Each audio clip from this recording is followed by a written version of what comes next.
ونسلم على رسوله الكريم أما بعد فأعوذ بالله من الشيطان الرجيم بسم الله الرحمن الرحيم هدى للناس وبينات من الهدى والفرقان صدق الله مولانا العظيم۔ زینت مسئلہ صدارت اور میرے محترم و مکرمی جتنے بھی برادران اسلام تشریف فرما ہیں، اور خاص طور پر استاد مکرم جناب قبلہ حضرت علامہ قاری سعید احمد ارشد شجاع آبادی، قاری محمد اقبال ساقی صاحب، جتنے بھی دیگر علماء کرام محفل پاک کی رونق بنے ہیں۔ محفل پاک کی دلچسپی سے مجھے محسوس ہو رہا ہے کہ وقت کا دامن تنگ ہے۔ میں چند لمحات آپ کی توجہ چاہتا ہوں، اور وقت سے پہلے ہی میں آپ سے اجازت لوں گا۔ خالق ارض و سما نے اس کائنات میں اپنے پیارے حبیب احمد مجتبیٰ حضرت محمد مصطفیٰ صلی اللہ علیہ وسلم کو اپنے بندوں کی ہدایت کے لیے، رہنمائی کے لیے، فلاح و کامرانی و کامیابی کے لیے جو صحیفہ عطا فرمایا اسے ہم قرآن مجید کہتے ہیں۔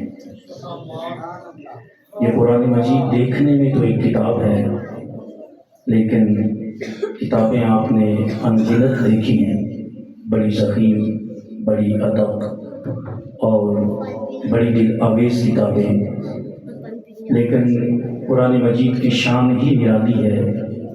خالق کائنات نے اسے علم و معرفت سے بھی بھرا ہے، اور یہ اپنی جگہ پر آفتاب جہاں تاب بھی ہے۔ اس کے اندر زندگی کی حرارت بھی موجود ہے اور ہدایت کا نور بھی موجود ہے۔ قرآن مجید کا اولین مقصد انسان کی اصلاح ہے۔ اس کا اولین مقصد انسان کی اصلاح ہے اور انسان کی ہدایت ہے۔ خالق کائنات نے فرمایا ہدی للناس۔ آیہ کریمہ شروع ہوتی ہے شہر رمضان الذی انزل فیہ القرآن ہدی للناس وبینات من الہدی والفرقان۔ اللہ نے فرمایا ہم نے جو قرآن ماہ رمضان میں نازل فرمایا ہے یہ لوگوں کے لیے ہدایت ہے، رہنمائی ہے، حق اور باطل کے درمیان تمیز کرنے کی اس میں نشانیاں پائی جاتی ہیں۔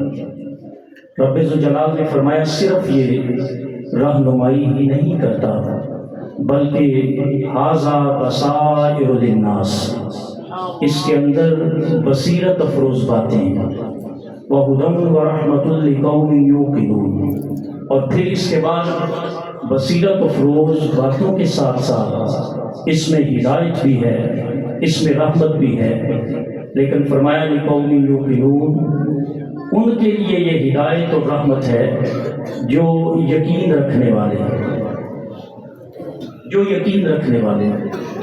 اب یقین رکھنے کا مطلب کیا ہے؟ آپ اس معاشرے میں زندگی بسر کر رہے ہیں، قرآن ہماری رہنمائی کے لیے آیا ہے، کیا ہمارا اس پر یقین کامل ہے؟ اگر تو ہمارا یقین کامل ہو تو پھر ہم ہر بات کو قرآن سے ڈھونڈیں گے، ہر کام میں ہم رہنمائی قرآن سے دیں گے، ہر کام کے لیے ہم توجہ قرآن کی طرف کریں گے، پھر ہمارے اتحاد پر بھی انگلی نہیں اٹھے گی، ہمارے اتفاق پر بھی انگلی نہیں اٹھے گی، ہمارے کاموں کے اندر ہم غلامی کا ڈورا بھی اپنے گلے میں نہیں پہنے ہوں گے، ہمیں جوتے کی نوک پر بھی نہیں رکھا جائے گا، ہماری بات کو بھی سنا جائے گا، ہمارے کام کی بھی اہمیت ہوگی، ہماری بات کی بھی اہمیت ہوگی۔ پھر خالق کائنات نے فرمایا ان ھذا القرآن یہدی للتی ہی اقوم، قرآن وہ راستہ دکھاتا ہے جو بہت ہی سیدھا ہے، اس سے سیدھا راستہ دکھانے والی کوئی اور کتاب نہیں ہے۔ خالق السماء نے یہ ساری ہدایت اور رہنمائی کی باتیں قرآن پاک میں بیان کرنے کے بعد فرمایا محبوب صلی اللہ علیہ وسلم اس ہدایت اور رہنمائی کے مقابلے میں ان کا ایک بہت بڑا دشمن بھی ہے. ان الشیطان للانسان عدو مبین، کھلا دشمن ہے. قرآن ان کو ہدایت کی طرف لے کر جاتا ہے، یہ رہنمائی کر رہا ہے الی صراط مستقیم کی طرف، لیکن شیطان دشمنی کرتا ہے، اس رستے سے ہٹانا چاہتا ہے. جب یہ اس رستے سے ہٹائے گا، یہ قرآن کی طرف توجہ نہیں کریں گے تو یہ خود بہت گمراہ ہو جائیں گے. قرآن ہر وقت ہماری رہنمائی کے لیے موجود ہے، اسی لیے تو اللہ تعالیٰ نے اس کی حفاظت فرمائی ہے. کبھی حفاظ کرام کو یاد کروا کے، کبھی اس کے لفظوں کی حفاظت فرما کے، رب ذوالجلال نے سینوں میں محفوظ کروا کے، کتاب کی شکل میں محفوظ کروا کے، تا قیام قیامت اس کو اپنی حفظ و امان میں دیا ہے. اس کی وجہ وَوَاعْتَصِمُوا بِحَبْلِ اللَّهِ جَمِيعًا، اللہ نے یہ رسی اس لیے عطا فرمائی، اس کو تھامے رکھو، تم کبھی نہ تو تفرقے میں آ سکتے ہو اور نہ ہی گمراہ ہو سکتے ہو. علامہ اقبال نے کہا کہ شیطان تو دشمن ہے، لیکن پشتن ابلیس کارے مشکل سے، شیطان کو ختم کرنا، اس کو ختم کرنا مشکل کام ہے، لیکن ذات روح گم اندر آما کے دل رس. حدیث پاک ہے ان الشیطان یجری من الانسان مجرى الدم، کہ حضور صلی اللہ علیہ وسلم نے فرمایا کہ شیطان انسان کے خون کے ساتھ گردش کرتا تھا. یہ دونوں معنوں پر محمول کیا جا سکتا ہے، حقیقی معنی بھی لے تب بھی ٹھیک ہے، مجازی معنی لے تب بھی ٹھیک. نعرہ تکبیر، نعرہ رسالت، نعرہ رسالت، نعرہ حیدری، نعرہ تحقیق.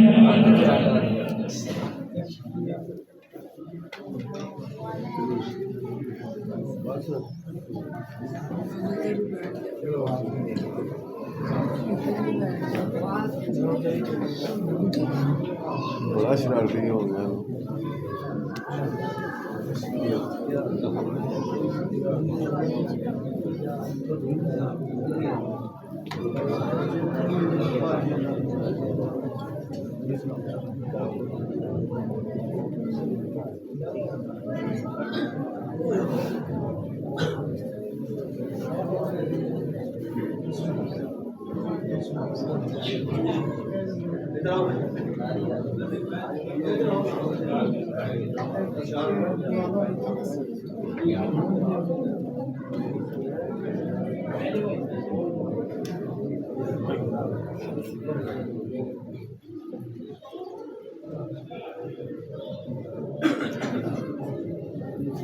تو علامہ اقبال نے کہا کہ خوش طرح باشد کہ مسلمان شوری، بہتر یہ ہے کہ تو اس شیطان کو مسلمان کر لے.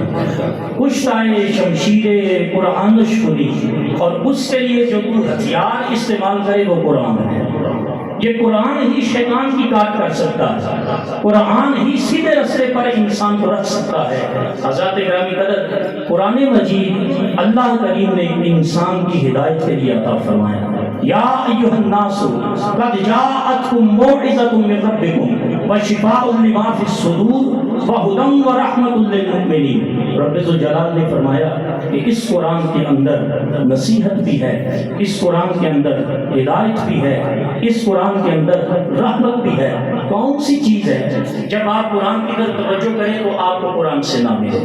میں آپ اور جو ہمارے مہمان خطیب ہیں ان کے درمیان زیادہ وقت عائد نہیں ہونا چاہتا. آخری بات آپ کے سماعتوں پہ نظر کرتا ہوں. آپ کافی دیر سے محفل پاک میں علماء کی کتاب سماعت فرما رہے ہیں. یہ اس لیے بات کر رہا ہوں کہ ہم اگر اپنے آپ سے اپنا فیصلہ کروائیں تو آپ دیکھ لیں کہ قرآن پاک کی طرف ہماری توجہ کتنی ہے. 24 گھنٹوں میں ہماری قرآن پاک کی تلاوت کتنی ہے. اگر ہماری 50 سال یا 60 سال زندگی ہو چکی ہے تو ہم نے قرآن پاک کو ترجمے کے ساتھ کتنی دفعہ پڑھا ہے. اور علامہ صاحب نے درس قرآن میں ایک دفعہ تفسیر ختم کی ہے تو اس پر ختم قرآن ہونا ہے. کانفرنس منعقد کی گئی.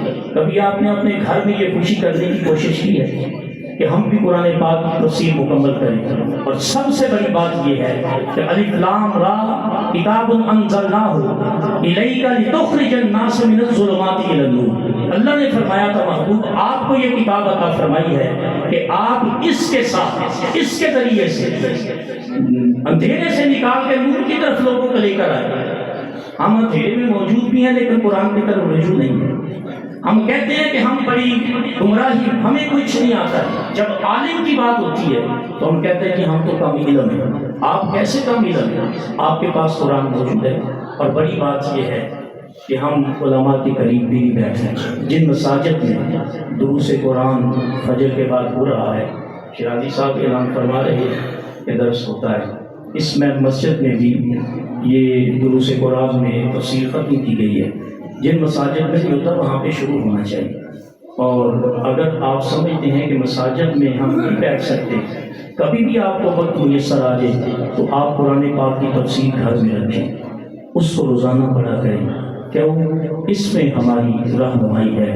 آپ کے ہاں کوئی کاروباری میل آ جائے نا تو جب تک آپ میل چیک نہیں کرتے آپ کو اس وقت تک تسلی نہیں ہوتی. کہیں سے آپ کو میسج آ جائے تو آپ کا میسج پڑھے بغیر گزارا نہیں ہوتا. اور اسی طرح کہیں سے کوئی خط آ جائے تو آپ کا اس کو چیک کیے بغیر گزارا نہیں ہوتا. آپ دیکھیں نا 1400 سال ہوتی اللہ کریم نے خط بھیجا ہوا، یہ میسج ہے، پیغام ہے آپ کی طرف، اور آپ دیکھیں اوپر سے دیکھ کے گزارا کر رہے ہیں، اس کے اندر جھانکنے کی کوشش نہیں کرتے. اللہ فرماتا ہے اس کے اندر جھانکو گے تو اس میں تمہاری رہنمائی ہے، جس میں بالکل فائدہ ہی فائدہ ہے، کبھی کوئی نقصان نہیں ہوا. آپ اگر ایک جملے میں بات اس مکمل کرو اور سمجھ جائیں، کیا کبھی کسی کو قرآن سے نقصان ہو سکتا ہے؟ کیا کبھی بندہ کوئی قرآن سے گمراہ ہو سکتا ہے؟ یہ الگ بات ہے. یضل بہ کثیرا ویہدی بہ کثیرا وما یضل بہ الا الفاسقین. فاسق کہتے ہیں نافرمان. تو ہمارا تو سفر اوپر کی طرف ہے، اسلام سے آگے، مسلمان سے آگے، مومن سے آگے، متقی سے آگے، ہمارا تو اوپر کی طرف سفر ہے. تو دعا ہے کہ مالک کائنات ہم سب کو ہماری جو اللہ تعالیٰ نے ہمیں یہ کتاب الہیہ عطا فرمائی ہے، اس کی توجہ اور اس کی ہدایت، اس کی برکت اور اس سے مستفید ہونے کی توفیق عطا فرمائے. ہم سب کو دین اسلام پر صراط مستقیم پر استقامت عطا فرمائے. وما علینا